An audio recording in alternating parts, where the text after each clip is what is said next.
আসসালামু আলাইকুম, সবাই কেমন আছেন? তো বন্ধুরা, কিছু কথা বলতে চলে আসলাম আপনাদের সঙ্গে। যারা আমার নিয়মিত এই পেজে ভিডিওগুলো দেখেন তাদের জন্য এই কিছু পরামর্শ। যেটি হচ্ছে, বর্তমানে আমাদের দেশের অবস্থা খুব ভালো নাই। ছাত্র আন্দোলন সহ বিভিন্ন রকম রাজনৈতিক সংকট চলছে। তো আসলে এই সংকটগুলা, যেহেতু ছাত্ররা প্রথমে দাবি তুলেছিল, একটা পর্যায়ে সেটা সরকার মেনে নিয়েছে এবং একটা পর্যায়ে কিছু অনাকাঙ্ক্ষিত ঘটনাও ঘটেছে। সেটার জন্য আসলে খুব খারাপ লাগে।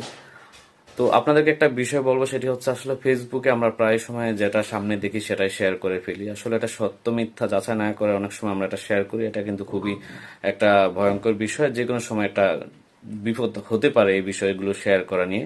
তো আমরা চাইবো যে কোনো গুজব বা যে কোনো বিষয়ে শেয়ার করার আগে অবশ্যই সত্য মিথ্যা জেনে ভালোভাবে তারপরে শেয়ার করতে।